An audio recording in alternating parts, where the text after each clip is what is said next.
Fala pessoal, que bom estar com vocês aqui mais uma vez no nosso canal, Professor Ulisses Pessoa. Se inscreve aí, dá um like. No vídeo de hoje eu queria trazer uma reflexão prática em relação ao HC. Será que eu posso, como advogado, na minha advocacia criminal prática, impetrar o HC de qualquer maneira?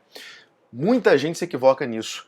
Quando começa a advogar na advocacia criminal, muita gente já se equivoca em relação a isso nos bancos da graduação. Tudo é HC. Não pode ser assim.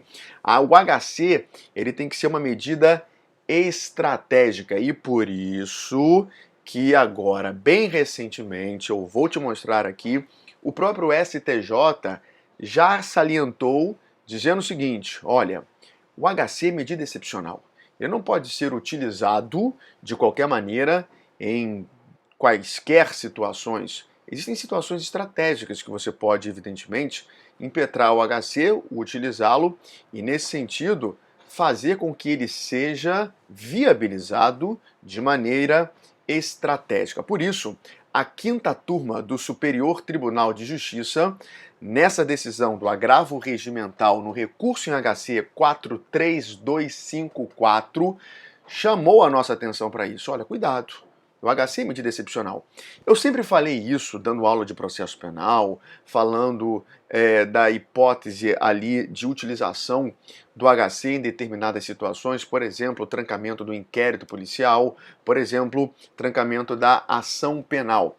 Mas nessa decisão que você acabou de ver aí do agravo regimental no recurso em HC 43254, o STJ ele traz justamente essa possibilidade de impetração do HC como medida excepcional para trancar inquérito e também ação penal. Mas o STJ vem, arremata e traz as hipóteses, as possibilidades para a impetração do HC em relação ao trancamento do inquérito e da ação penal. Nesse sentido, o Superior Tribunal de Justiça traz três possibilidades. E quais seriam essas possibilidades? Essas aí, ó. A tipicidade da conduta. Se você, na prática, estiver diante de uma atipicidade da conduta, claro que, nesse caso, o HC, como medida excepcional, ele pode ser impetrado. E quando eu penso em atipicidade da conduta, eu quero que você pense em todos aqueles estudos dentro do primeiro substrato da estrutura analítica do delito, lá em direito penal, no conceito analítico de crime, na tipicidade.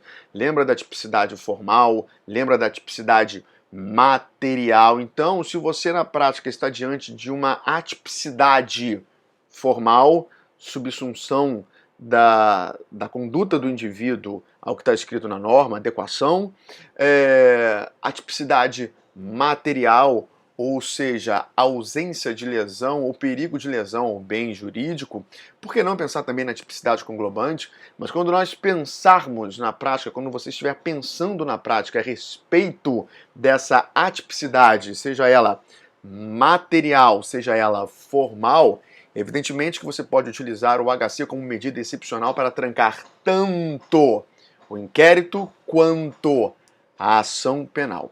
A outra possibilidade que o STJ traz nessa decisão é justamente causas de extinção da punibilidade. Tem que lembrar também lá do direito penal, artigo 107 do Código Penal, em que o Código Penal traz um rol exemplificativo. Cuidado, não é um rol taxativo, traz um rol exemplificativo das causas que extinguem a punibilidade. Então, dá uma olhadinha lá, trabalha lá aqueles pontos para você lembrar. E por último, ausência de indícios de autoria e materialidade do fato. A ausência de indícios de autoria e materialidade do fato nós analisamos até justamente dentro lá da investigação, dentro do inquérito, até porque quando o delegado, que é o presidente do inquérito, ele está perfazendo a investigação, ele está desenvolvendo o inquérito, ele tem que procurar evidentemente os indícios de autoria e materialidade dos fatos para caracterizar de fato o fumus comissi delicti, fumaça do cometimento do delito, para justamente dar força para o titular da ação penal, que em tese é o Ministério Público, se nós estivermos pensando dentro de uma ação penal pública, para que o titular da ação penal tenha a justa causa, o lastro probatório mínimo. Então repara que o STJ ele traz as possibilidades excepcionais para impetrarmos o HC, para trancarmos um inquérito policial e uma ação penal, justamente nessas três perspectivas. A decisão traz exatamente estas modalidades. Tudo isso para quê? Justamente para dizer que o HC, como uma medida excepcional, deve ser sempre utilizado como uma medida estratégica. Cuidado! Você, estudante que está nos bancos da graduação, não sai achando que tudo você tem que utilizar o HC.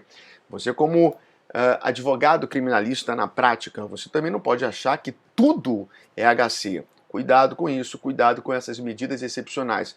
Professor, podem existir outras situações? Podem existir outras situações. É claro que eu me delimitei em relação a essa decisão específica do Superior Tribunal de Justiça. Então, cuidado com a aplicação do HC na sua prática da advocacia criminal. Eu espero veementemente que você tenha gostado desse vídeo. Até o próximo vídeo. Beijo muito grande. Fica com Deus e lembre-se, avante sempre!